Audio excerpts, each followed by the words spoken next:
निवडणूक आयोगासमोर सुनावणी सुरू झालेली आहे. राष्ट्रवादी दादांची की साहेबांची याचा फैसला यानंतर होणार आहे. राष्ट्रवादीच्या प्रकरणामध्ये वारंवार शिवसेनेच्या प्रकरणाचा दाखला दिला जात असल्याचं समोर येत आहे. शरद पवार यांनी घर चालवलं तसा पक्ष चालवला असा आरोप अजित पवार गटानं केला आहे. याच्यामध्ये आतापर्यंत अजित पवार गटाची बाजू ऐकून घेण्यात आलेली आहे. अजित पवार गटानं एक युक्तिवाद या ठिकाणी केल्याचं पाहायला मिळतं आणि यामध्ये वारंवार शिवसेनेच्या प्रकरणाचा दाखला अजित पवार गटाकडून करण्यात आलाय.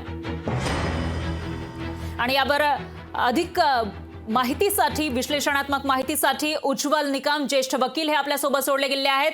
निकम सर, आपण बघतोय की कॅव्हेट दाखल केलं होतं निवडणूक आयोगासमोर शरद पवार गटानं की आम्हाला आमची बाजू मांडण्याची संधी आधी द्या. तरी सुद्धा आताची जी अपडेट येते त्यानुसार शरद पवार गटाला पुढच्या सुनावणीमध्ये आपली बाजू मांडण्याची संधी मिळेल अशी शक्यता वर्तवली जाते. लक्षात घ्या, जे कॅव्हेट दाखल करण्यात आलं होतं ते सुप्रीम कोर्टात दाखल करण्यात आलं होतं. अच्छा. निवडणूक आयोगापुढे कॅव्हेट नव्हतं दाखल. निवडणूक आयोगात अजित पवार गटातर्फे त्यांचा युक्तिवाद सुरू झालेला होता मागच्या हिअरिंगला. आज माझ्या मते शरद पवारांच्या तर्फे युक्तिवाद सुरू होण्याची शक्यता आहे. आता प्रामुख्याने दोन गोष्टी आहेत. निवडणूक आयोगाला हे अधिकार आहेत की एखाद्या पक्षाचं निवडणूक चिन्ह कोणाला द्यावं. जेव्हा पक्षामध्ये गट फूट पडत असते आणि दोन्ही पक्षातील गट जर त्या पक्षावर दावा करत असतील तर तो निवडणूक आयोगाचा निर्णय असतो. यापूर्वी उत्तर प्रदेशमध्ये अशा घटना घडल्या होत्या. मुलायम सिंग आणि अखिलेश यादव यांच्यामध्ये. मुलायम सिंग हे समाजवादी पक्षाचे संस्थापक अध्यक्ष होते आणि त्यांचं निवडणूक चिन्ह होतं समाजवादीचं सायकल. परंतु अखिलेश हे मुख्यमंत्री झाल्यानंतर त्या पक्षातही गट पडला होता आणि फूट पडल्यानंतर ते निवडणूक आयोगाकडे वाद गेला होता आणि मुलायम सिंग यांनी सांगितलं की निवडणूक चिन्ह हे याला देऊ नये, अखिलेश यांना देऊ नये. परंतु ऑर्गनायझेशन विंग, पक्षाच्या घटनेप्रमाणे पक्षाचं ऑर्गनायझेशन जी विंग आहे त्याचे पदाधिकारींची मेजॉरिटी ही अखिलेशकडे होती आणि तसंच निवडून आलेले लोकप्रतिनिधी देखील हे अखिलेश यांच्या बाजूने होते आणि म्हणून मुलायम सिंग यांना मिळालं नाही. आता महाराष्ट्रात जे शिवसेनेत घडलं, निवडणूक निकाल दिला तसा निकाल येथे लागू होईल याबद्दल मी साशंक आहे. कारण निवडणूक आयोगाला हा निर्णय घेताना प्रामुख्याने दोन गोष्टींचा विचार करावा लागतो. पहिला बाब म्हणजे पक्षाची घटनेनुसार पदाधिकारी निवडून आलेले लोकप्रतिनिधी आणि दुसरं म्हणजे निवडून आलेले प्रतिनिधी. आता आपण हे बघायचं आहे की या संदर्भात काय हे होतं ते आपण बघूया. आता निकम सर, तुम्ही आता म्हणालात की शिवसेनेसारखा जो निकाल आहे तो येण्याबाबतीत तुम्ही साशंक आहात, पण वारंवार अजित पवार गटाकडून शिवसेनेचं जे प्रकरण आहे त्याचा दाखला दिला जातोय. त्याचबरोबर सादिक अली जी केस होती त्याचाही या ठिकाणी दाखला दिला जातोय. याविषयीचा प्रश्न मी तुम्हाला विचारणारच आहे निकम सर, पण एक अपडेट आपल्याकडे येते ती आधी आपण बघून घेऊयात.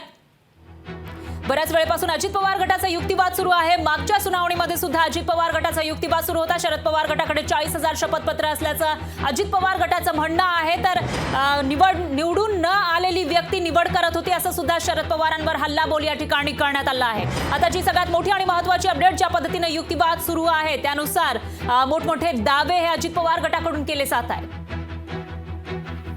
पुन्हा एकदा जाऊयात.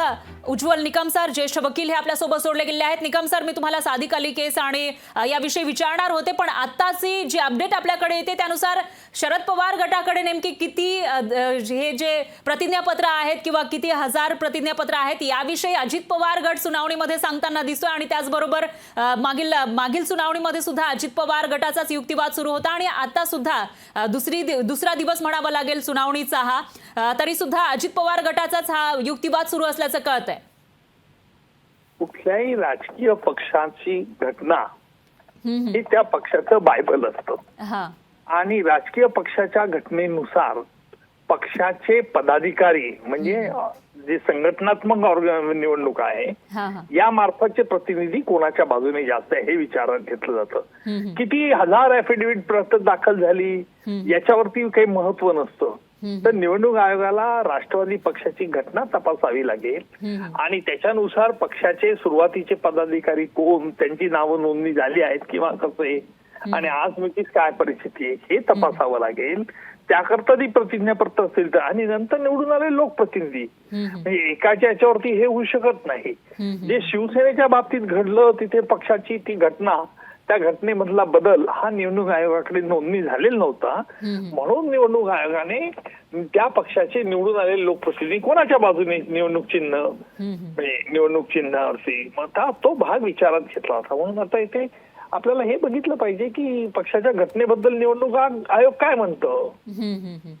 निश्चितच. निकम सर, मी तुम्हाला थोड्या वेळापूर्वी म्हटलं होतं की सादिक अली केसचा सुद्धा दाखला अजित पवार गटाकडून देण्यात आला आहे.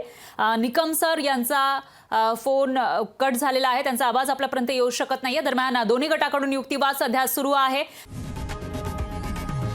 लोकशाही मराठी ऐका, पहा, जागरूक रहा.